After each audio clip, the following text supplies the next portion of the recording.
Bonsoir, bienvenue à cette discussion avec le cinéaste Denis Côté pour son film répertoire des villes disparues, qui est en compétition officielle au Festival de Berlin en 2019. Mon nom est Daniel Racine, je suis l'animateur du Ciné-Club du Quai 5160, je suis aussi programmateur de festival et critique de cinéma. Justement, un grand merci au Quai 5160, merci à l'arrondissement de Verdun-Île-des-Sœurs, merci aussi au distributeur, la maison 4 et à Ciné Verdun et Dia Angeli. Donc, Répertoire des villes disparues, c'est déjà le 11e de 12 longs métrages. Oui, parce qu'il y en a fait un autre depuis. De Denis Côté, vous avez sûrement vu Carcasse, Curling, Bestiaire, Vic et Flo ont vu un ours.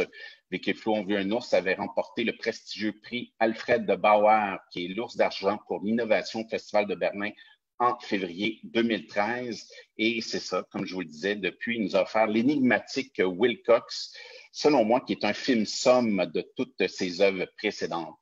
Donc, sans plus attendre, accueillons Denis Côté. Bonsoir, Denis. Bonsoir tout le monde. Bon, avant de commencer de parler de répertoire, parce que ça fait longtemps que tu en as jasé, on va parler de comment tu vas. On est habitué de te voir dans les festivals, tu parcours la planète avec ton cinéma, ou sinon tu es en train de travailler sur ton prochain projet, d'être confiné. Comment tu as vécu ton année, toi qui es habitué là, de vraiment te promener un peu partout sur la planète? Ben, moi, si on recule un peu là, au début de la pandémie, j'étais effectivement dans un blitz de festival. Je venais de terminer la Berlinale l'an dernier où j'étais allé comme simple spectateur. J'étais en Espagne, un endroit où il ne fallait pas être au début mars pendant la pandémie. Madrid-Barcelone présentait certains de mes films et puis moi je suis revenu ici le 9 mars exactement quand ça commençait, je touchais du bois, j'ai des problèmes de santé, il ne fallait pas que j'attrape ça et évidemment comme tout le monde, toute la vie a arrêté le 12-13 mars. Puis écoute, moi j'ai pas de famille, j'ai pas d'enfants, j'avais pas un boulot de 9 à 5. Ça m'a pas frappé de plein fouet. Tu sais. Forcément, comme artiste, on est en développement de certaines choses. On a des revenus qui viennent de la gauche, de la droite. On est toujours un éternel pigiste. Donc, pandémie ou pas, c'est pas ça qui m'empêche d'avancer nécessairement. Ensuite, il y a des artistes qui ont un statut très, très, très précaire. Moi, j'ai la chance de faire pratiquement un film par année, donc les revenus, je sais que c'est une notion abstraite pour les gens, mais je pourrais simplement dire que je n'ai pas de problème grave d'argent. Donc, écoute, ça a été un moment de recul. Mars, avril, mai, juin, c'était du recul. C'était le développement d'un nouveau scénario. Et arrivé au mois de mai, j'ai une bande d'amis acteurs qui m'ont dit, écoute, nous, on pense qu'on ne travaillera pas pendant très longtemps. Pourquoi on ne fait pas un film entre nous? Okay. Et j'ai déterré un vieux scénario qui traînait depuis 5 ans, auquel j'accordais plus ou moins d'importance. Je l'ai fait lire aux acteurs et tout le monde était très heureux. Ils m'ont dit, écoute, il faut qu'on tourne ça avec les moyens du bord. Donc, c'est devenu le projet de l'été. Ce film-là est terminé. Donc, longue réponse à ta question, mais je ne veux pas être au-dessus de mes affaires, mais ça ne m'a pas affecté comme ça affecte d'autres personnes. Je n'aurais pas le droit de me plaindre, je dirais. Donc, tu as tourné en contexte de pandémie. J'allais justement te demander qu'est-ce que la pandémie a changé pour toi au niveau créatif? Est-ce que c'est venu modifier ta façon d'approcher le médium un peu ou cet été, finalement, ça n'a pas trop changé pour toi? Bon, c'est sûr, il y avait des règles à respecter, là, mais à quoi ça ressemblait ton plateau cet été? C'est assez drôle. C'est soit que tu es dans l'industrie puis tu fais un film avec du budget et il y a énormément de règles à respecter. Soit que tu fais un film avec tes amis, 3 autos, des sandwichs et il n'y a pas de Big Brother qui te surveille. OK? Donc, je pourrais tout simplement dire que c'est un film entre amis. Donc, il n'y en avait pas des règles autres que celles de faire attention. Début du mois d'août, on était plutôt relâchés entre nous. Donc, on n'a pas tourné ça de façon complètement délinquante, mais il n'y avait pas de comme j'entends sur les plateaux des gens, des agents COVID qui viennent s'assurer que tout est normal, tout le monde porte des masques. Écoute, c'est un film qui a été fait d'abord avec notre argent de poche. Personne n'était payé. Et quand il a été terminé, j'ai reçu une toute petite bourse de 40 000 du Conseil des arts. Donc, ça a été vraiment fait comme Wilcox, absolument guérilla. Donc, je ne voudrais pas être plus catholique que le pape et t'expliquer qu'on a respecté tous les protocoles COVID. Dans le fond, on n'a rien respecté. Ces temps-ci, c'est soit que tu fais un film. Ces temps-ci, c'est soit que tu fais un film underground, puis il n'y a personne qui te voit, puis tu es responsable de tes propres risques, ou tu es dans l'industrie, puis c'est lourd. Là, Donc, ça n'a pas changé ton scénario du tout, film. là. Tu n'as pas eu besoin de changer quoi que ce soit dans ton scénario à cause de ça. Non. Non. Puis ce qui est très drôle, bon, on peut parler rapidement de ce film-là. C'est un film qui s'appelait, sans blague, je l'ai écrit il y a 5 ans en voyage à Sarajevo. Et je suis revenu avec un scénario de 47 pages et c'est que des très longs monologues de gens qui se parlent à très grande distance les uns des autres dans des champs et ils se crient après. Et j'ai écrit ça à Sarajevo il y a 5 ans, en novembre 2015, et ça s'appelait Hygiène sociale. Wow! Et ça a été écrit en novembre 2015, sans blague, je vais le répéter dans toutes les entrevues, c'est pas quelque chose que j'invente. Donc, là, j'étais là, mais c'est que des gens qui se parlent à très grande distance, il n'y a pas personne qui s'embrasse, il n'y a pas d'enjeu particulier. Bien, on est allé tourner dans des champs avec des gens distanciés, mais ça date de 5 ans. Donc, j'ai rien changé. Là, ça va ressembler, les gens vont dire que c'est un film de pandémie. Même pas. Ça s'appelait Hygiène sociale il y a 5 ans. C'est ça. C'est incroyable. Répertoire des villes disparues, c'est ça, il est déjà loin pour toi. Il y a eu Wilcox depuis. Avec le recul, là, tu as 2 ans de recul sur répertoire. Quel regard tu poses sur ton film? Et aussi, est-ce que tu trouves, dans le contexte de la pandémie, il prend encore plus son sens? Oui, ben il ne faut pas que j'attrape une balle au bond puis dire que j'avais un film, je ne sais pas moi, prophétique ou quoi que ce soit, mais oui, il semble s'installer dans un état des choses qui fait du sens aujourd'hui. Mais à l'époque, c'était pas nécessairement l'angle pandémie ou paranoïa. Ben, c'était un peu l'angle paranoïa, oui. Parce que c'est un film qui est parti du désir de parler de la xénophobie un peu. C'est un des thèmes principaux du film. Puis ben, aujourd'hui, on a peut-être mis ça de côté un peu, la xénophobie, puis tant mieux, parce que là, on est plus dans un air de solidarité à cause de la pandémie. Donc, le film est une sorte de nouveau miroir étrange à l'époque où on avait peur des musulmans. Tout à coup, je pense que les gens les plus heureux de la pandémie, c'est peut-être les musulmans sur qui on frappait à l'époque. Les autres, ça leur a donné un break. Donc, le film est une sorte de miroir déformé. Je ne sais pas si les gens qui l'ont vu aujourd'hui ou hier ont trouvé que c'est un film d'actualité. Mais oui, c'est peut-être mon film le plus social aussi, mais c'est pas non plus un film très explicite où j'essaye de dire des choses très, très, très explicitement. Mais si on veut attraper des choses au bon puis dire ah oui, ça c'est une allégorie sur ceci ou cela, ça marche aussi. Justement, oui, excuse-moi. Ça va.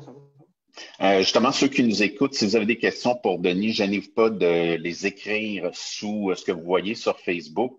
Ils vont m'être relayés et on va pouvoir les poser à Denis dans la prochaine heure. Là, on devrait jaser pendant 1 heure. En 2016, tu nous as proposé Boris sans Béatrice, qui est un de tes films les plus énigmatiques. Je ne sais pas si tu étais content de la réponse, mais le film en a laissé plusieurs pantois.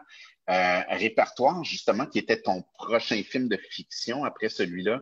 Est-ce que c'est un peu en réaction à la réaction qu'il y a eu par rapport à Boris? Parce qu'il me semble que c'est un de tes films les plus ouverts, les plus accessibles, où est-ce que tout le monde peut y trouver quelque chose, là? Ça, c'est assez... j'aime ça que tu me tendes la perche de Boris. Est-ce qu'il y a eu un déclic avec Boris? C'est possible. Pour ceux qui ont vu le film, il y a eu des malentendus avec ce film-là, au sens où moi, je le voyais un peu comme une comédie à l'époque. évidemment, je n'écris pas des comédies pour qu'on se tape sur les cuisses, mais je le trouvais assez drôle, ce film-là. C'est l'histoire d'un homme qui était dans son midlife crisis, qui était très riche, qui se prenait pas pour de la merde. Puis on avait tourné ça en beau 35 mm à l'hollywoodienne avec un éclairage parfait. Puis moi, je trouvais ça assez drôle.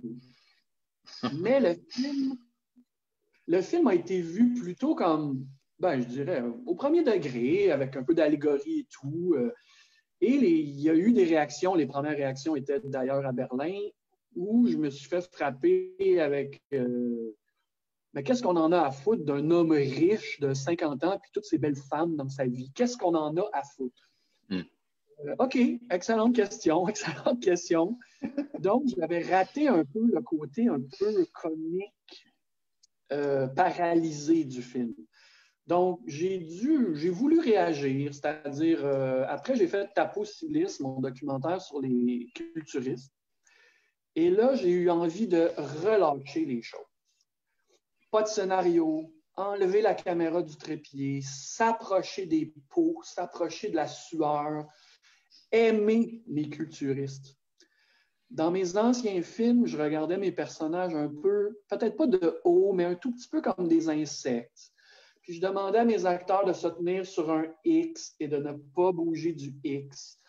Puis si vous revoyez aujourd'hui un film comme Vic et Flo, on veut un ours, OK, c'est un film que j'aime bien et qui a marché, mais regardez toujours, les acteurs ont tout le temps l'air un peu tétanisés ou ils ont un peu peur. Est-ce que c'est ça que le réalisateur veut que je joue? Fait que ça donne des films de momie un peu, là. Les gens ne bougent pas trop pour ne pas déplaire au réalisateur. Puis j'ai une autorité naturelle sur un plateau qui fait que les acteurs, ils veulent exactement me donner ce que je veux.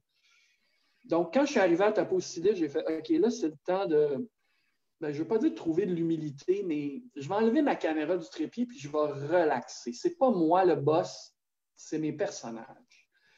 Donc, j'ai fait Taposilis, ça m'a fait du bien. Changement de directeur photo aussi. Et quand est arrivé Répertoire des villes disparues, c'était un peu la même chose. Je n'ai pas été surdécouper mon film. Tu sais, avant le tournage, on va et on découpe tous nos plans, puis on veut que ce soit tout parfait, comme je faisais sur tous mes autres films. Là, je l'ai un peu moins fait. Pas de trépied. Ça, il y a des gens qui passent des commentaires là-dessus. La caméra a tout le temps l'air d'être un petit peu comme ça on va se faire attaquer par quelque chose. Une lumière qui n'est pas spectacle. J'étais en réaction contre le cinéma québécois, très, très lisse de performance, la belle photographie. Les maquillages, les costumes au minimum, quelque chose de très, très, très au ras des pâquerettes, très réaliste, mais en même temps un film dans lequel je veux mettre des éléments de surréalisme ou des allégories, ou que le film parte en vrille à un moment donné parce que je suis un peu tanné du réalisme social. Là. Donc, tu vois, tout ce que je raconte là, je parle beaucoup pour rien, mais c'est un peu... c'est l'idée que je voulais relâcher un peu les choses. Et le film, j'avais très, très peur parce qu'il y avait 10 personnages principaux. Et là, je me disais, mais à qui on s'attache? C'est l'histoire de qui? Et à un moment donné, j'ai fait, c'est l'histoire d'une communauté. Il faut que je concentre sur mon personnage principal qui est la communauté. Et j'avançais avec ça. Puis quand on est arrivé à Berlin avec le film, j'avais très, très, très peur parce que c'est un film qu'on peut presque dire choral. Et les réactions ont quand même été très bonnes. Donc ça a fait du bien. Il y a eu des ventes, les festivals, c'est reparti très fort comparé à Boris. Et ensuite, j'ai continué dans la trajectoire relâchée qui est Wilcox. Puis Wilcox, c'est un film qui est presque un... Je voulais que le film ait l'air d'une erreur. Je voulais que le film ait l'air que du footage. Juste du footage qu'il faut que le film n'ait même pas l'air monté. On dirait qu'on a trouvé des cassettes sales d'un gars qui marche dans la nature. Et ça, ce côté-là, pas calculé du tout, sans scénario ou presque, ça m'a vraiment fait du bien.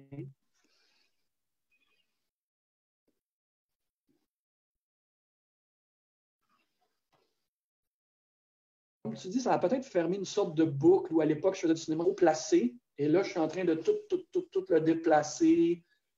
Pour ceux qui viennent de voir Répertoire, ça n'essaye pas d'être beau. Ça n'essaie pas d'être laid non plus, mais ça... Wow, quelle extraordinaire photographie! On va venir me dire, ouais, c'est intéressant le 16 mm, le grain, mais c'est pas un truc de lumière qui fait une performance. C'est un gris contrôlé, un gris brun contrôlé.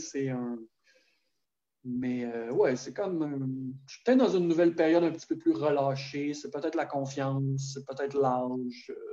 C'est pas du je m'en foutisme, mais je me fais plus confiance. Là, tu me tends une Ouais, c'est perche, une une longue question. réponse, ça, Ben, Daniel. c'était merveilleux. Tu me tends une perche pour une question que je voulais te poser plus tard. Tu as mentionné que tu changeais de directeur photo, puis depuis le début de ta carrière, tu as souvent changé d'équipe. Tu sais, à la direction photo, tu as eu Denis Laplante, Raphaël Ouellette, Ilio Korotanchev, José Dehaye, Yann Lagarde, Vincent Biron, Jessica Le Gagné pour quelques films, puis là, François Messiero. Qu'est-ce qui fait que tu choisis quelqu'un pour travailler avec, puis pourquoi, à un moment donné, que tu as comme besoin de changer?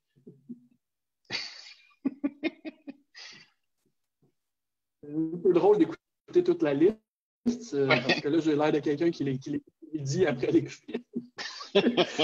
Non, ben, premièrement, il y a une idée qui se promène que c'est difficile de travailler avec moi, qui n'est pas vrai. Que je suis intransigeant et tout, c'est pas vrai. Je crois que la vraie réponse, c'est que je fais un film par année, puis des fois deux. Hein. Et les gens sont occupés. La réponse, ça va être assez plate, mais les gens OK, sont ben, c'est une occupés. bonne réponse. Ouais.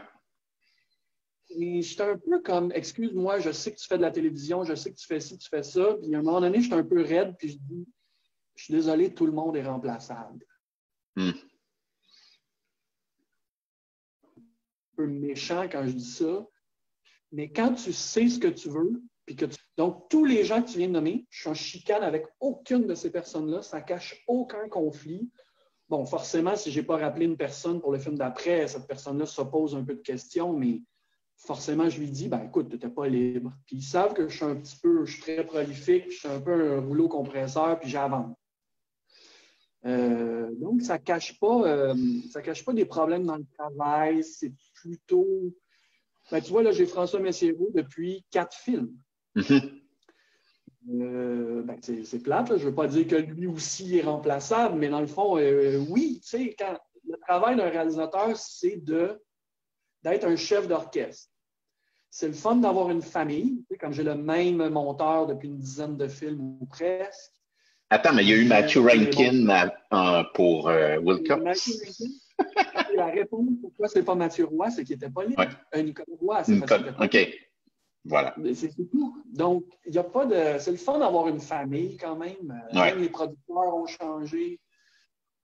Mais bon, je ne veux pas être plus gentil dans les l'air. Là. Aussi, des fois, il peut y avoir aussi des accrochages. N'importe qui vérifie voit bien qu'après Boris, j'ai pu travailler avec Métafilm.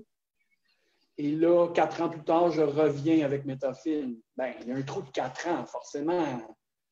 Il y avait un désir de ma part et de la part de Métafilm de prendre une pause, on pourrait le dire poliment comme ça, mais ce n'est pas des vrais conflits. C'est juste moi qui avance. Puis,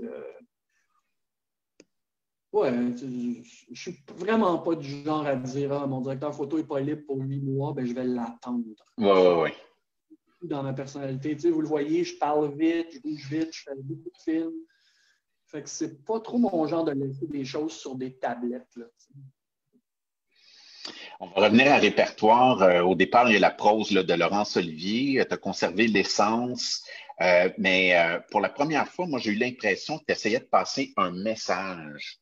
Puis je sais pas, moi, j'ai pas lu la prose là, de Laurence Olivier, mais est-ce que le message, tu parlais de xénophobie tantôt, est-ce que c'était dans la prose de Laurence Olivier? Est-ce que c'est ce que toi, tu as compris, ce qu'il y avait dans le roman? Pas nécessairement. Je te dirais qu'il y a 3 points de départ à Répertoire des villes disparues. Premièrement, il y avait beaucoup de gens qui appuyaient, qui me passaient des commentaires sur c'est quand tu vas faire ton film d'horreur. Parce que presque tout le monde sait depuis toujours que quand j'étais adolescent et tout, j'étais une encyclopédie de cinéma d'horreur. Puis j'ai toujours continué à regarder beaucoup de cinéma de genre et fantastique. Même quand c'est pas bon, je ne sais pas pourquoi on dirait que c'est par nostalgie de revenir à l'adolescence, de comment je consommais ces films-là. faut pas oublier que j'ai exactement l'âge qui correspond au début des magnétoscopes. Ouais. Je découvrais les films d'horreur sur VHS, dans les clubs vidéo. Et quand tu as 12 ans, tu vas chercher la cassette sur laquelle il y a le plus de sang. Si ça dit zombie ou cannibale, tu as 12 ans, puis tu veux absolument te... C'est comme si tu veux te trouver dans ça. Tu sens que tu vas chercher de l'interdit un peu. Donc, moi, j'ai tout gobé vers 12-14 ans et forcément, ça a affecté l'ADN d'aujourd'hui. Et dans Vic et Flo, j'avais déjà une fin dans le film qui était plutôt violente. Puis les gens me disaient, toi, tu pourrais tellement faire ton film. Non. Mais c'est pas un film numéro. Ça me hybride. Mais je dirais que c'est un premier point de départ. Okay. Deuxième point, c'était le livre de Laurence, que quelqu'un m'a mis entre les mains à un moment donné.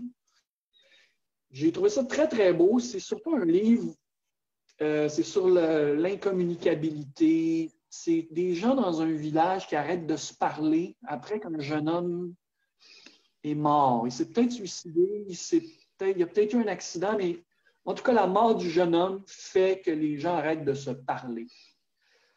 C'était pas mal seulement ça, le livre. Okay? Il n'y a pas d'hiver dans son livre, si je me souviens bien.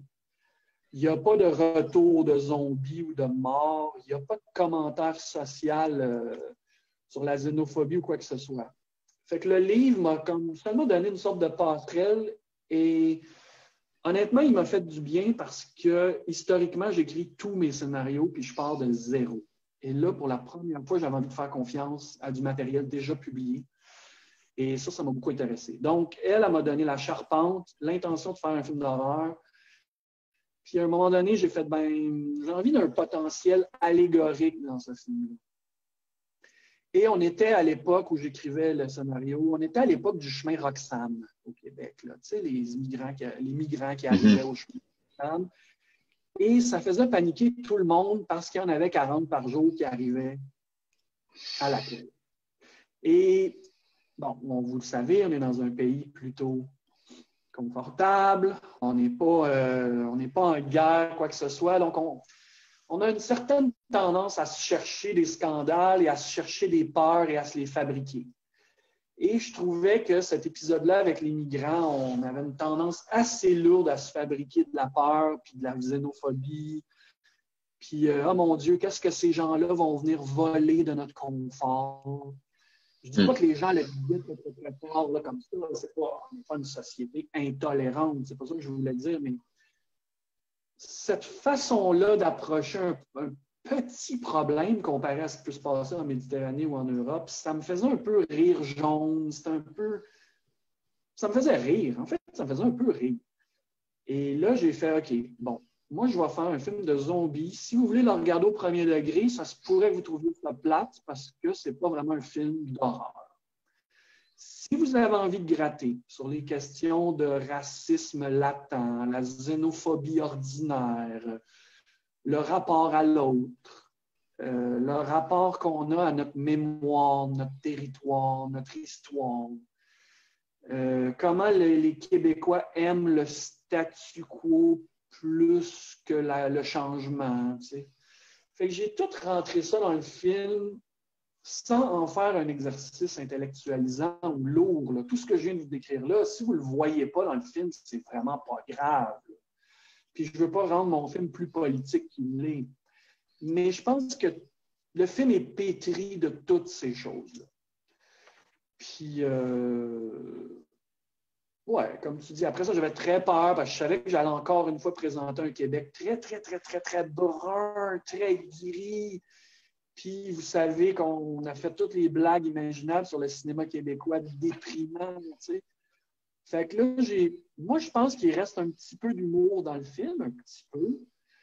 Puis à un moment donné, il faut juste que ça parte en vrille, puis qu'on aille un peu dans le fantastique, puis qu'on soit plus capable de trouver les réponses. Donc, la lévitation, les morts qui reviennent, les réponses qui ne viennent pas. C'est là que j'ai l'impression de partir, puis que le film, c'est plus un film gris sur l'histoire d'un jeune homme qui s'est peut-être suicidé. Fait que, tu sais, il est assez pensé, ce film-là, mais le but, c'est qu'il ne soit pas lourd ou intellectualisant. Je ne me souviens pas du tout de ta question, mais Moi non là, plus. tu m'as pris dans ma cassette pour parler de mon film. Un des trucs intéressants que tu as dit à ta conférence de presse à Berlin, c'est que tu comprends pas qu'il y a des cinéastes qui fassent pas leur repérage et qui s'occupent pas de leur casting, qui laissent entre les mains de d'autres personnes. On va commencer par le repérage. Pour Irénée les Neiges, qu'est-ce que tu cherchais comme lieu? Qu'est-ce qui te fait dire, OK, là, je suis à bonne place, puis c'est exactement ça que je cherchais? Oui, bien, premièrement, il y a la réponse que j'ai donnée à Berlin. C'est une réponse de gars qui a fait des films entre amis. C'est-à-dire que historiquement, ben, je m'occupe de tout. Fait que je m'occupe. Il ne faut pas oublier que sur 13 films, j'en ai 6 où je suis presque celui qui faisait la bouffe, celui qui faisait les muffins, Donc, c'est un vieux réflexe de tout. Je suis un peu control freak, ça c'est vrai. Mais j'ai beaucoup de mal à déléguer des choses qui sont du domaine artistique. Tu sais, je ne conçois pas qu'on engage, désolé pour les gens qui font ça, mais un agent de casting, ben c'est bon, je respecte votre travail, mais c'est moi qui filme des visages dans mon film. Ben, je suis chez moi le soir, puis je google des agences d'acteurs, je regarde la télévision, je m'entiche d'un visage que j'ai vu dans une publicité ou même un téléroman. Je m'intéresse à cet acteur-là, j'essaie de le démystifier. C'est extraordinaire comme travail, ça. Trouver des lieux à filmer. Comment on peut être assis dans son bureau puis donner ça à quelqu'un puis dire « Va me trouver une église. » Ben, je vais prendre un auto avec un ami pour aller chercher plein d'églises en banlieue. Puis... Donc, moi, c'est... Tu sais, je sais que j'avais été nommé aux Iris comme Oui, c'est meilleur vrai. casting. Puis là, les gens disaient, ben voyons, le réalisateur est nommé. Ben, c'est moi qui ai envie de vous dire que vous ne faites pas votre casting. Mais ben, pour répertoire, écoute, la réponse, c'est que j'ai fait tellement de films que j'ai commencé à bien connaître les No Man's Land qui sont pas trop loin de Montréal. OK. À l'époque, j'avais fait Éleveur le chaos, où là, on Ouais. voulait que ça ait l'air du bout du monde. On avait tout trouvé ça dans le coin plutôt agricole de Varennes et Contrecœur. Et si les gens ne sont pas au courant, il y a aussi des règles qui disent que quand tu dépasses de 50 km ton lieu de tournage, les salaires des techniciens et des gens dans l'équipe changent. Tu es obligé de leur donner des bonus. Donc, on a ce qu'on appelle le rayon du 50 km de Montréal. Et ce rayon-là, on le connaît par cœur. On sait. Tu sais, il y a des champs à Boucherville, tu as l'air d'être très, très loin en campagne. Fait qu'avec le temps, je connais plutôt mes coins perdus.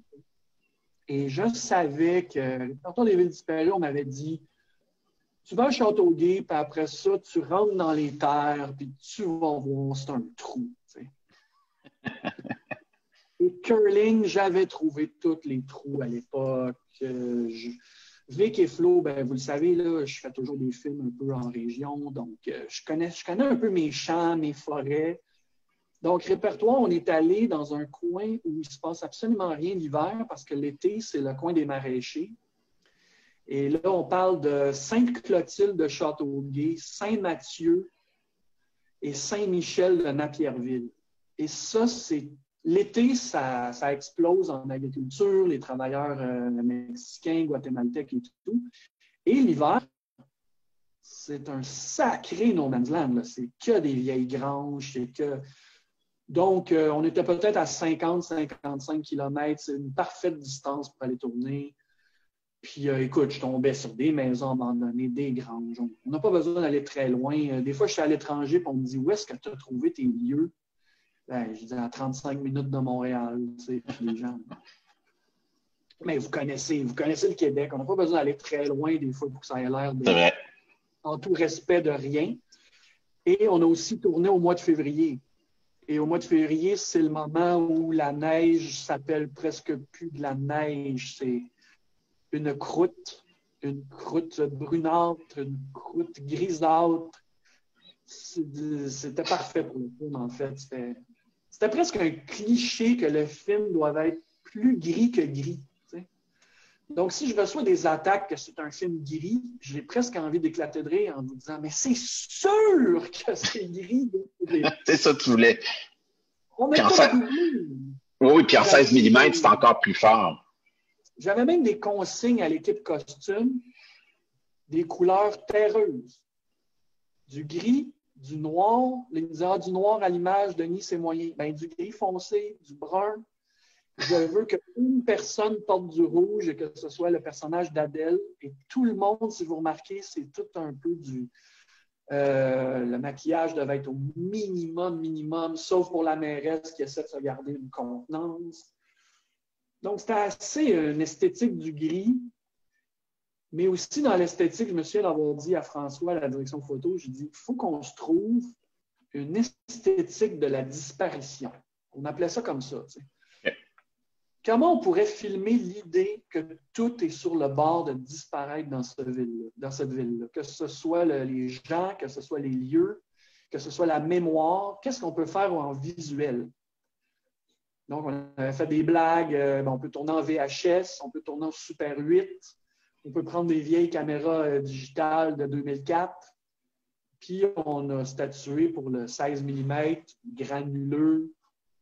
Et à la colorisation, on est allé désaturer tout ça. Donc, c'est ce que j'appellerais... Je voulais que le film ait l'air de... Peut-être qu'il va y avoir des problèmes techniques pendant qu'on le regarde, tellement que c'est... Puis, ben aujourd'hui, si vous voulez me dire que c'est laid, vous pouvez, mais moi, je dis souvent que c'est poétiquement cru. Tu sais.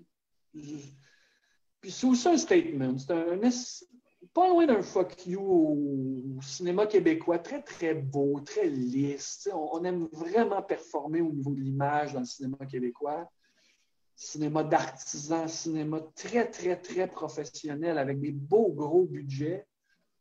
On dirait que j'étais un peu en mode, vous savez quoi, on va y aller très, très, très low profile avec ce film-là. Puis, les gens sont de peu de mots. Il n'y a pas grand monde qui intellectualise grand-chose dans le film. Il y a quelque chose de cru. Tu sais. Ben, pour continuer sur cette idée-là du repérage, on en parlait hors onde. Moi, Wilcox, je le voyais un peu comme un film somme où est-ce que ton personnage aurait pu croiser les autres personnages de tes films précédents. Parce que justement, là, tu parles de ton périmètre là, de 50 km. On dirait que toutes ces villes-là seraient les unes à côté des autres. Est-ce qu'il existe une espèce de cinématique universe à la Denis Côté? On dirait que c'est plus un thème que d'autres choses. Tu sais, même moi, là, je vais m'ennuyer de le répéter encore, mais combien de fois j'ai dit que je fais des films sur des gens qui vivent un pied à côté du monde? Tu sais? Des gens qui vivent dans des lieux qu'on ne reconnaît pas, qu'on ne veut pas reconnaître. Tu sais, c'est pas des films d'Herzog où des gens très originaux vont vivre sur des îles désertes puis c'est magnifique. Tu sais. C'est juste, c'est curling. C'est un monsieur qui s'habille pas super bien puis qui n'envoie pas sa fille à l'école parce qu'il a peur un peu de la société. Il vit dans un petit bungalow de Saint-Mathieu de la Prairie l'hiver. Puis, tu sais, ça a l'air déprimant comment je le dis là, mais ça devient tranquillement une esthétique, comme tu disais justement, qui peut être la mienne, tu sais, ou qu'est-ce on a pu voir, mettons, chez Stéphane Lafleur, ou des films comme ça, gris, comme on pourrait dire, mais on s'attache très, très vite à cette espèce de no man's land-là québécois qu'on ne peut pas nommer. Tu sais. On dirait qu'au Québec, on ne peut pas beaucoup se réfugier dans des endroits très, très, très faciles à nommer. Tu sais. Même si tu partais faire un film, bon, je ne vais pas dire n'importe quoi, mais que j'aille à Val-d'Or ou que j'aille à Varennes ou à Saint-Mathieu, je veux dire, le grand boulevard enneigé, ça va être le grand boulevard enneigé. Fait qu'à un moment donné, il faut que cette esthétique-là, tu te l'appropries, sinon tu es juste ennuyé par ton esthétique. Puis dans le cas de Wilcox, ben, bon, premièrement, pour la petite histoire, c'est un film qui a été tourné à 6 000 $. Donc, on avait 2 autos puis une équipe de 4 avec un acteur. Puis, pour que ce soit fait facilement, je voulais juste avoir un homme qui se promène dans un paysage rural. Ben, ça faisait juste 6 mois que j'avais fini de tourner un répertoire. Donc, je me souvenais de tous les lieux et de tous les lieux qu'on n'avait pas filmés, je m'en souvenais. Et on avait gardé des amis puis des vieux monsieur qui nous avaient aidés. Ben, on est tous retournés voir ces vieux monsieur-là pour leur dire, premièrement, salut. Puis deuxièmement, on peut plus nous voler 1 heure de votre temps, on va filmer sur votre terrain. Donc, c'était vraiment, vraiment de l'adon. J'aimerais ça te répondre plus calculé que ça. Là. Mais tu sais, par exemple, dans le répertoire, la scène où Jean-Michel Anctil, Romuald, s'arrête chez un très vieux monsieur puis il parle avec lui dans la cuisine.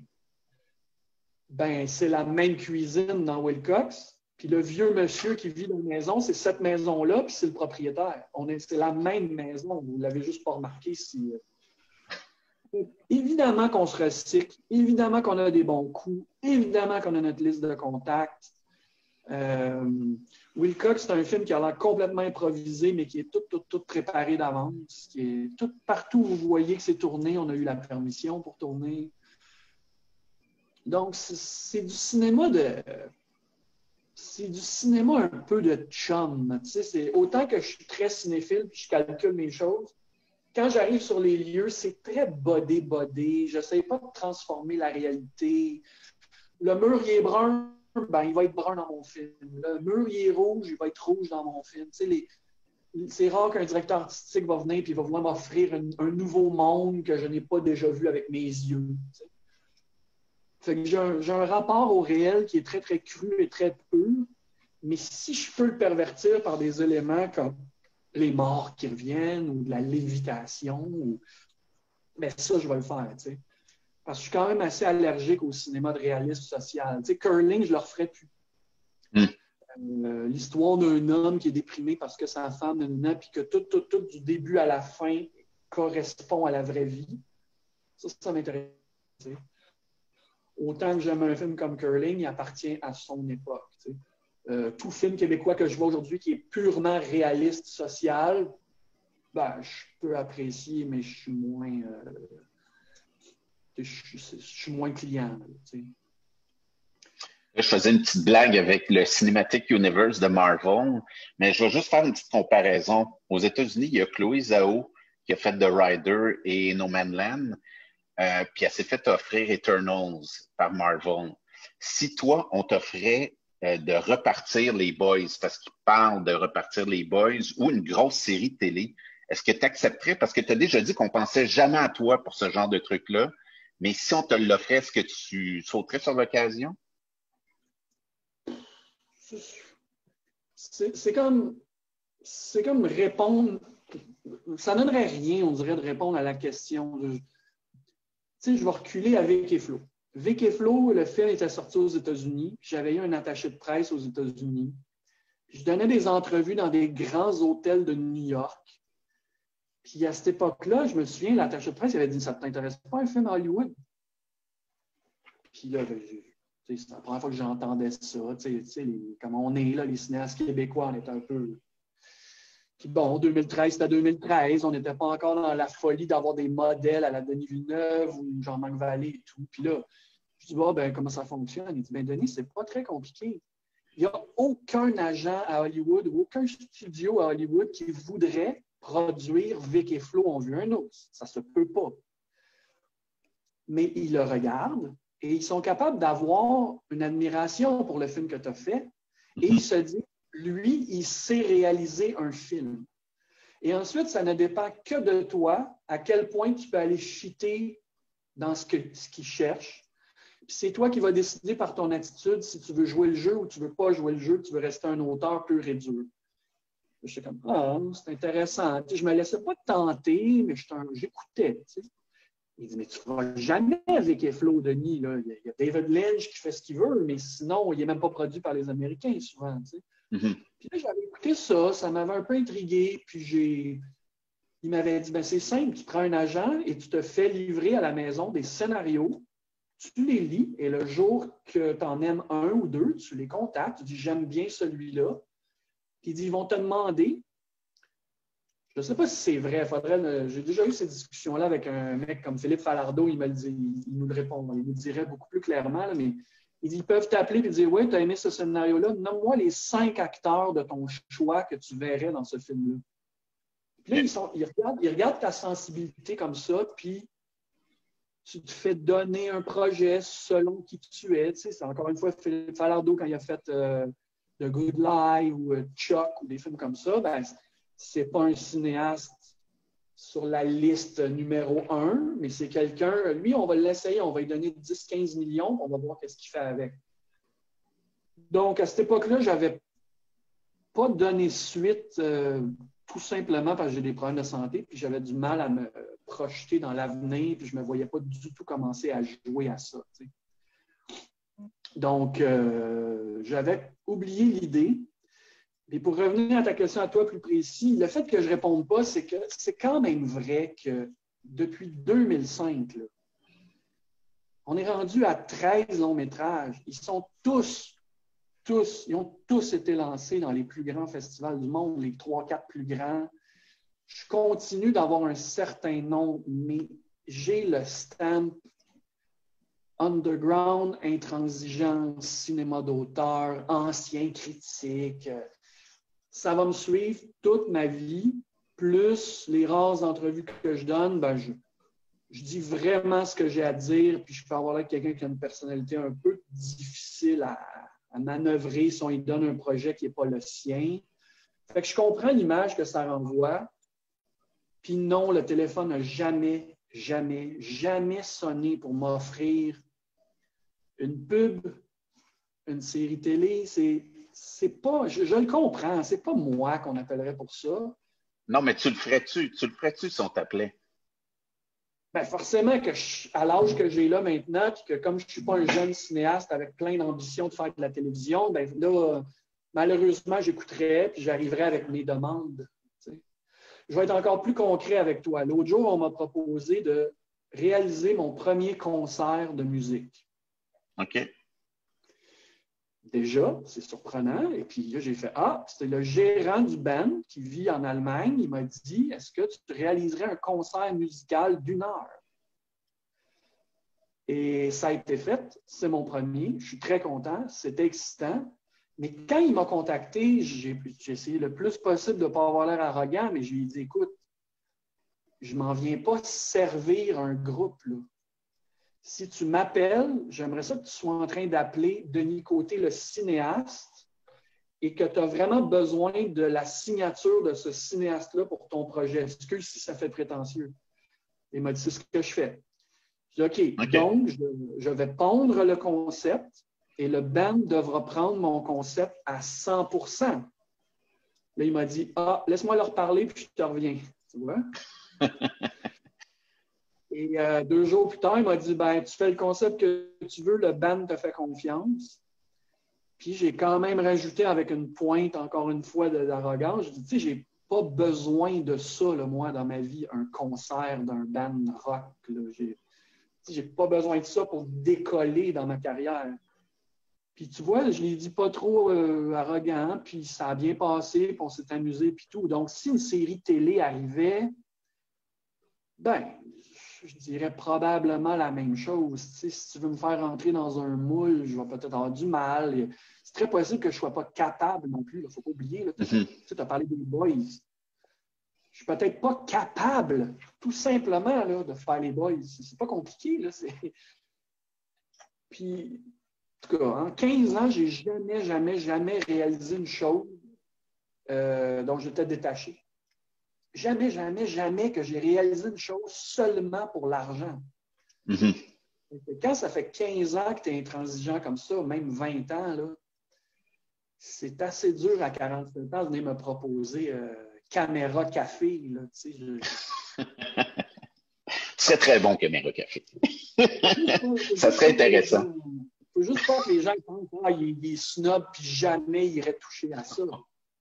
C'est juste qu'il y a énormément de gens qui peuvent le faire. Puis moi, n'oubliez pas qu'il n'y a pas beaucoup de cinéastes au Québec qui peuvent dire j'ai 14 longs métrages, 13 longs métrages, puis c'est toujours un film de Denis Côté. Puis je gagne ma vie, je paye mon loyer, puis je fais le tour du monde. Avec des films qui sont seulement un film de Denis Côté, c'est. Regarde, là, il y a une table en bois ici, je la touche.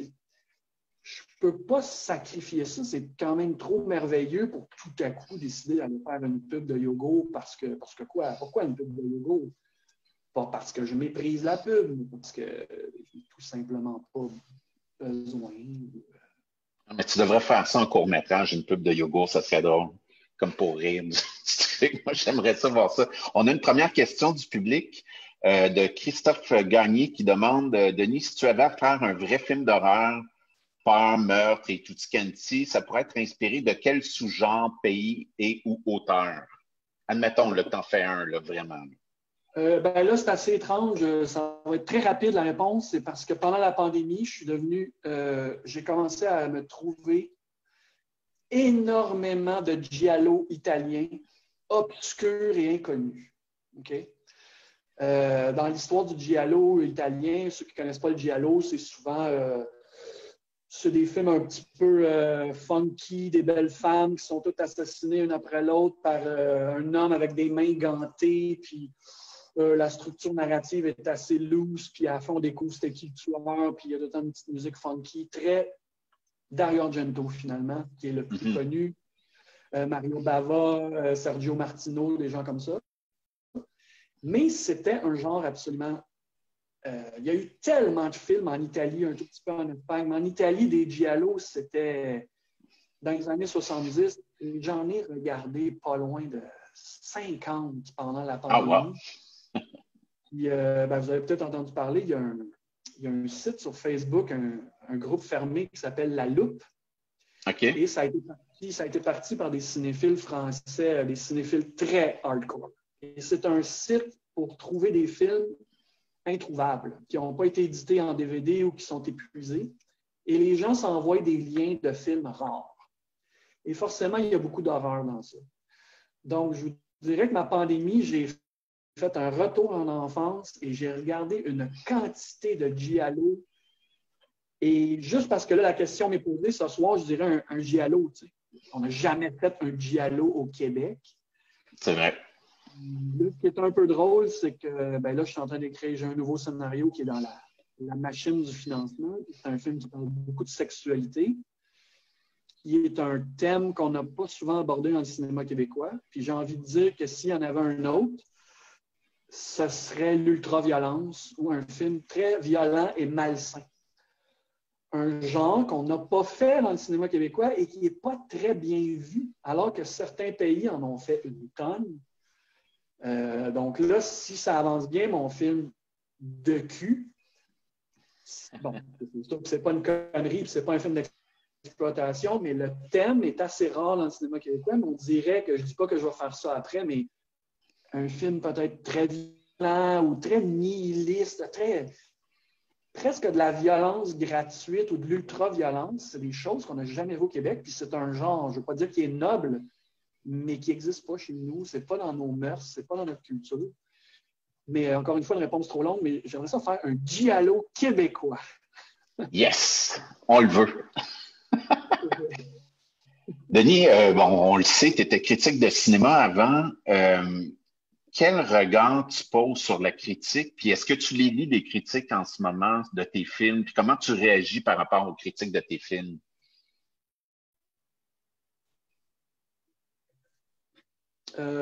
Oui. Bon, ça, c'est assez drôle parce qu'il ne faut pas oublier, c'est beau, je te permets la question, mais ça fait quand même 15 ans, hein, c'était mon ancienne vie. Oui, ben oui. Mais j'ai pas le choix de continuer. Mais j'ai pas le choix de continuer de traîner ce bagage-là. En fait, ça m'a énormément aidé dans le sens où peut-être qu'aujourd'hui, je suis très, très, très insensible à la réception de mes films. Non, je suis très sensible, mais la critique ne va pas m'affecter. Pas parce que je la respecte pas, parce que je la respecte trop, en fait. Moi, j'ai connu les deux côtés de la clôture. Les gens qui ne me connaissent pas de mon époque critique, c'était une critique un petit peu spectacle. J'écrivais pour un hebdomadaire gratuit, culturel. C'était l'époque des journaux où on lisait une critique de cinéma dans le métro, puis on jetait le journal après. Donc, ça demandait un certain côté spectacle et j'étais assez imagé quand j'écrivais. Puis moi, j'étais un rat de cinémathèque, puis je détestais Hollywood. Puis on dirait que chaque semaine, je m'amusais à tourner le dos à Hollywood puis à donner une page complète au cinéma iranien. Tu sais. Donc, c'est des années, pas de délinquance, mais ça frappait assez fort parce que je voulais être réalisateur, je ne voulais pas être critique, je ne voulais pas être journaliste. Donc, ça m'a donné des années assez intéressantes. J'avais des amis, des ennemis, un lectorat, des gens dans l'industrie qui ne m'aimaient pas du tout, des gens qui m'aimaient. Donc, déjà à l'âge de 30 ans, j'avais beaucoup d'expérience avec la critique, l'accueil d'un film, comment en parler et tout. Donc, quand j'ai commencé à faire les miens, ben, tous les critiques québécois qui critiquaient mes films, je les connaissais. Je savais d'où allaient venir les coups. Je savais comment on m'attendait, puis qu'on allait dire, ben lui, il aime tel cinéaste. Forcément que dans son film, il fait un clin d'œil. Donc, c'était tout le temps pas très original, tout ce que je lisais, parce que je les connaissais, les critiques. Puis des fois, je me disais, bon, la critique est positive. Est-ce que c'est par amitié? Ah, la critique est négative. Ouais, mais lui ou elle, ils ne m'ont jamais aimé. Donc, j'avançais sans que ça m'empêche de dormir. Et tout à coup, ben là, c'est l'international qui s'est ouvert. Et là, ben, c'était des inconnus qui écrivaient sur moi, mais c'était encore mieux. C'est-à-dire que je sais à quelle heure les critiques, vous voyez les films, dans quel état. Ça, c'est vrai. Quel niveau d'intérêt vous portez au film, quel film vous avez peut-être regardé d'un œil parce que vous avez fait prêter un lien. Je sais tout ça. Je sais que cette chose-là dans mon film, personne ne va le remarquer. J'espère qu'ils vont remarquer cette chose-là. Je sais quelle critique est importante et qui n'est pas important. Quand vient le temps de donner des entrevues, ben, je suis devenu un petit peu agressif à l'étranger. Je ne donne pas des entrevues à des blogueurs étudiants que ça dure 2 heures. Puis je fais très attention si je donne une critique à elle de telle revue. Je connais, c'est plate, là, mais je connais la game. Puis l'international festivalière, quand tu as un film par année, ben, tu vois tous les mêmes visages. Puis on ne se mentira pas, là, il y a 5000 individus sur la planète cinéma, puis on se voit dans tous les festivals. Puis moi, je vois lui en Grèce, puis on vire une brosse, puis je le revois en Géorgie. Je me demande comment ça va, ses enfants. Puis elle, je l'ai vue en Finlande, elle avait détesté mon film, je n'ai pas oublié, fait que là, elle veut une entrevue. Tu sais, toutes les morses. C'est assez incestueux comme monde. Fait qu'au final, je pourrais juste te dire que ça me fait rien. Une critique positive, elle ne me rend pas heureux. Puis une critique négative ne m'affecte pas beaucoup. C'est assez bizarre. Je trouve même ça beau des jeunes réalisateurs là, qui sont comme « Ah, on a eu 3 étoiles dans un journal de marde! » Ça donne rien comme affaire. Ce qui est un petit peu plus touchy, c'est qu'il y a aux États-Unis ce qu'on appelle les trades. Tu connais bien les trades. Pour les gens qui nous écoutent, les trades, c'est des journaux qui écrivent exclusivement sur l'actualité cinématographique. La critique, c'est une des premières qui sort sur ton film et c'est une de celles qui va rester pour la vie sur Internet dès que tu googles. Variety, Hollywood Reporter, IndieWire et Screen. Ces 4-là, les critiques dans ces 4 revues-là, ils sont très forts. Ils sont partout. Quand tu es en compétition à Berlin, ces 4-là, là, tu t'en fous qu'il y ait 2000 personnes qui aient vu ton film et qu'il y a 3000 critiques qui s'en viennent. Tout de suite, il faut que tu vois ces 4-là. Et les vendeurs se chient à ces 4-là. C'est brutal, mon ami. Là.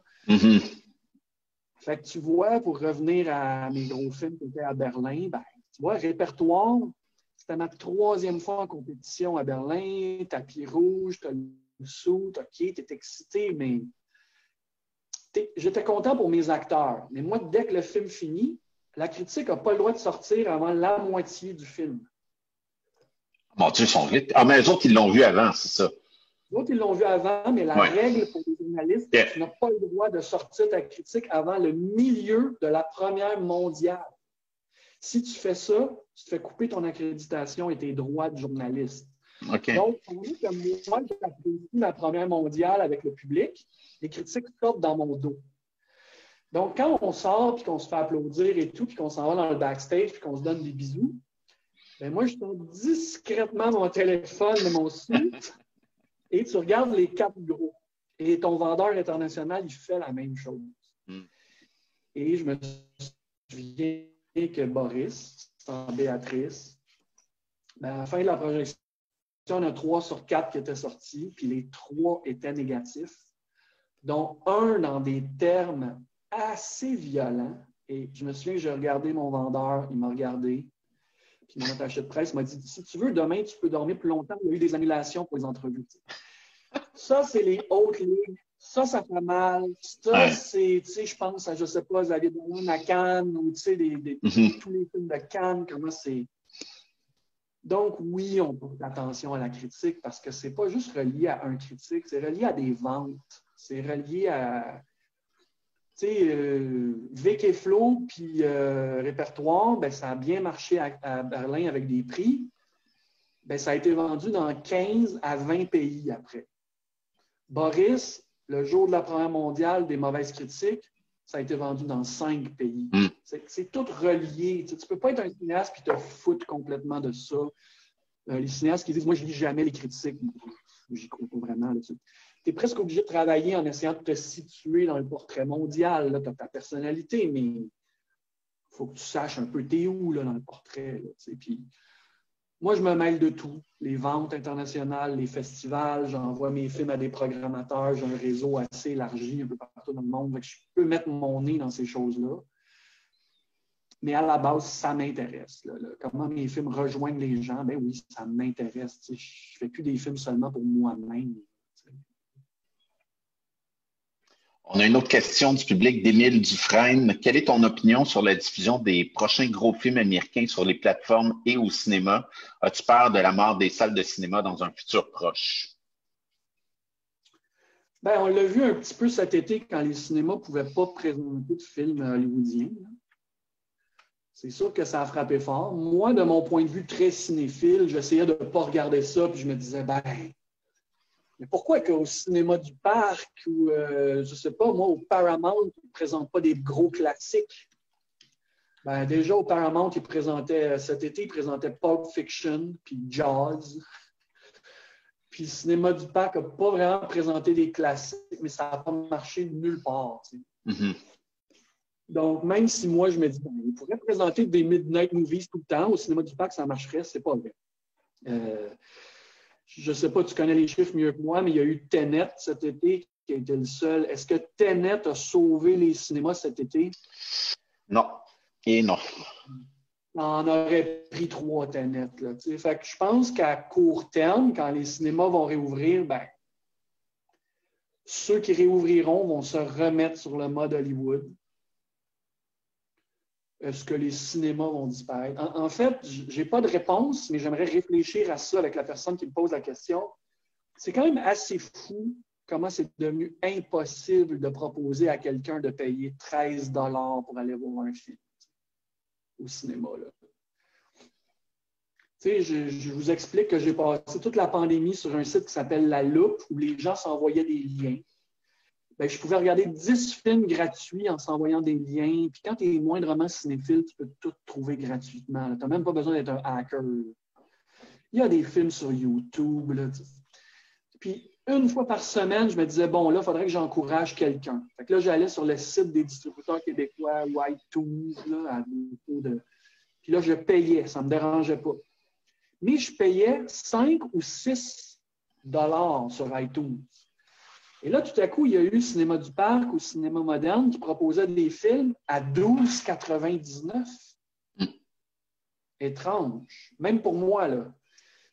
Là, je vais payer un film 13 $ pour l'avoir sur ma télé, alors que les 10 derniers, je viens de les avoir gratuits, puis je ne suis pas dans une salle de cinéma. On ne peut pas être plus catholique que le pape à un moment donné. Mais ça, c'est moi qui est cinéphile. Fait imagine le grand public qui, lui, pour payer 14 $ pour aller au cinéma. D'après moi, dans sa tête, il y a tellement plus besoin que d'un film. Là. Ça y en prend plus. Après ça, j'ai regardé dernièrement, là, moi, je n'ai pas de Netflix, mais c'est toujours quoi, 15 $ par mois? À peu près, oui. Ben, voyons, le Criterion, c'est 15 $ par mois. Puis après que tu as regardé 3 chefs-d'œuvre, tu as déjà payé ton abonnement. Tu sais, je pense au cinéma en termes un petit peu comptables. C'est sûr que c'est terrifiant. Tu sais, Will Cox au cinéma moderne à 13 $. j'ai un peu de mal. J'aimerais ça me comporter en artiste puis dire, ben oui, encourager le cinéma, mais il y a des limites à ce que les gens veulent encourager, là, tu sais.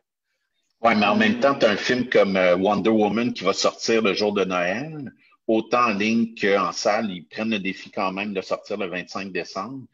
Puis le prix va être probablement 30-40 $ pour l'écouter chez vous, mais c'est un film événement, tu sais, c'est un méga budget, tout ça. Fait qu'il crée quand même quelque chose, là.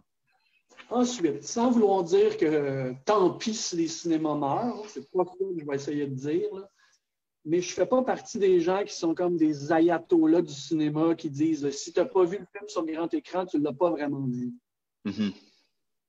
Je suis pas comme ça. Je suis pas quelqu'un qui dit si le film n'est pas tourné en film, c'est pas un vrai film. J'ai jamais été comme ça.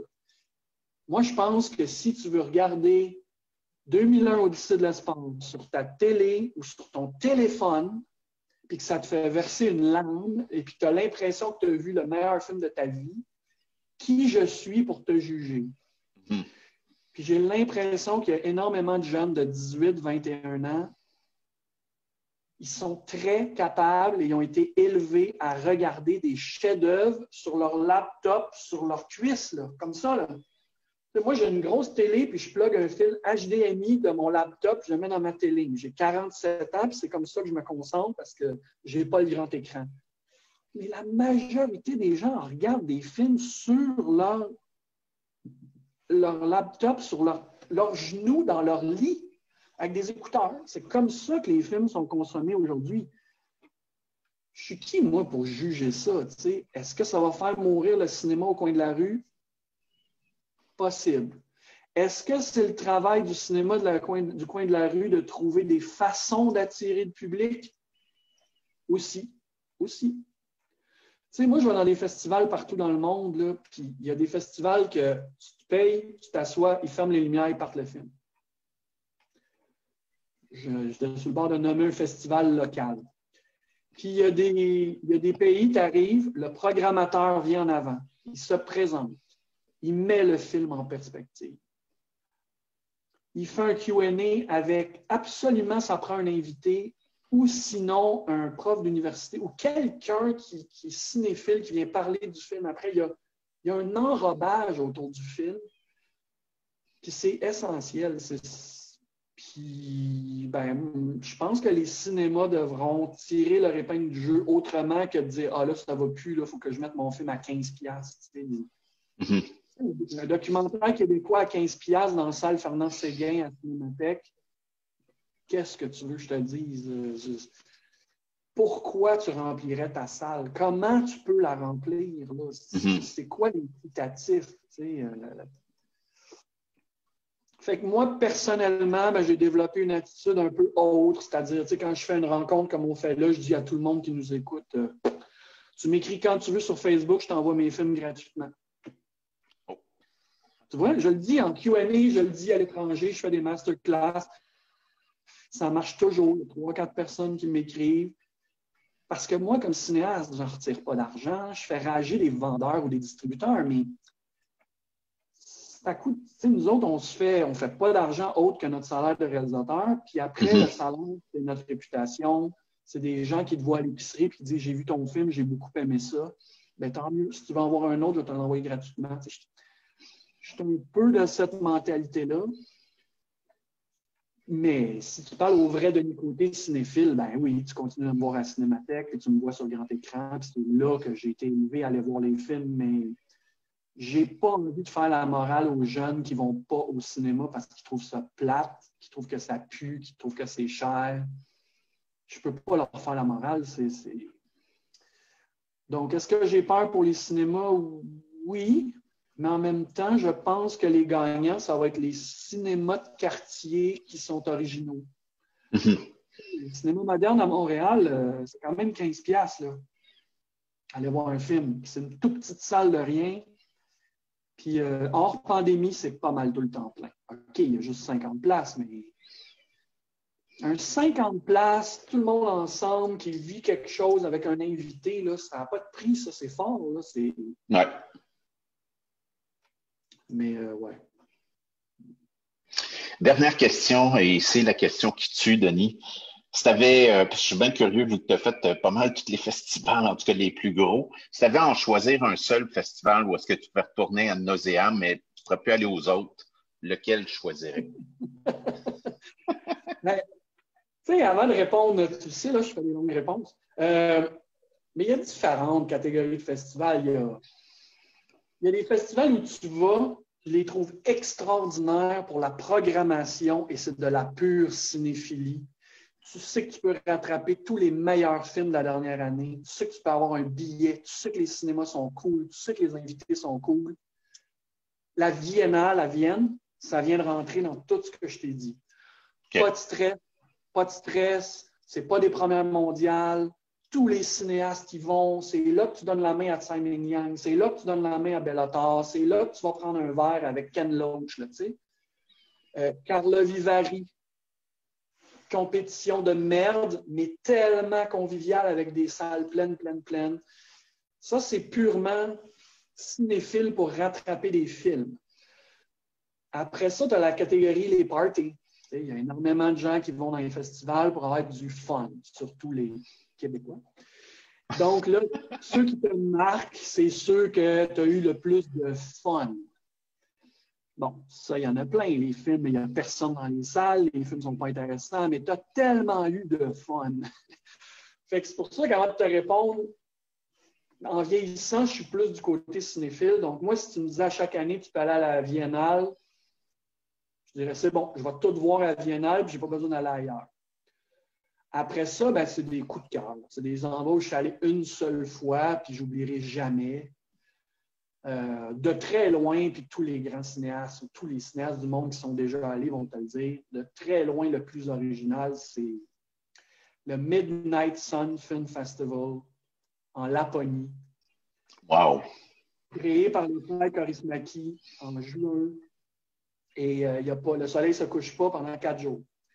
C'est Sodankila, c'est encore plus haut. J'ai regardé l'autre jour, là, je me dis, c'est où je suis allé le plus au nord de ma vie? Ben, c'était là. C'est encore plus haut que Jean Iqaluit, tout ça. Puis tu es en Laponie, c'est que des Finlandais sous sa brosse. Et des chapiteaux, c'est pas des cinémas, c'est des chapiteaux avec des films hyper expérimentaux présentés par des scholars. Là. Tu sais, c'est un mélange de beuverie et de haute cinéphilie et de moustiques gros comme ça. T'as Aki Kaurismäki qui se promène sous avec son frère. Puis l'année où je suis allé, il y avait Atom Egoyan, Suleiman Sissé, Apichatpong. Tout le monde veut y aller. Là.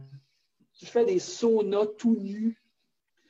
J'ai tout fait. C'est la seule année, je n'oublierai jamais, juin 2011. Et ils ont même une politique qu'après que tu es allé une fois, tu n'es pas réinvité. OK? Ça rend le festival encore plus hot. Le Midnight Sun Film Festival, c'est... J'ai essayé de me faire inviter l'année passée encore. Puis sinon, ben, ça dépend de ton côté touriste, des endroits qui sont des vrais gros coups de cœur. Mm-hmm. Moi, j'ai une grosse attirance pour les pays de l'Est, que je les ai toutes faites. Des fois, on m'invite, je ne sais pas, moi, en Albanie. Ben, je dors plus tellement que j'ai hâte, puis j'arrive, c'est le pire festival au monde. Mais je suis en Albanie, tu sais. Mais je dirais le Midnight Sun Film Festival pour le fun, puis je dirais la Biennale pour la cinéphilie. C'est bizarre, hein? Ben non, c'est ce que tu connais.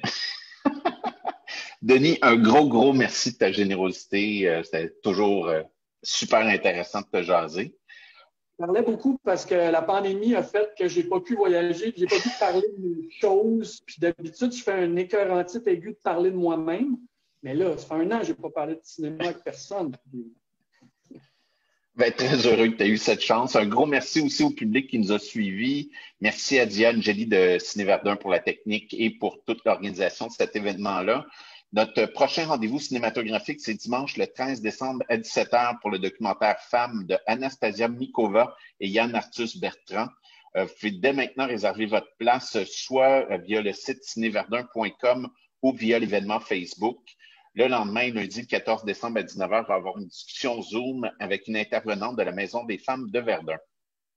Donc, voilà pour moi. Je vous souhaite de joyeuses fêtes. Prenez soin de vous et on se retrouve en 2021. Ciao. Salut, Denis.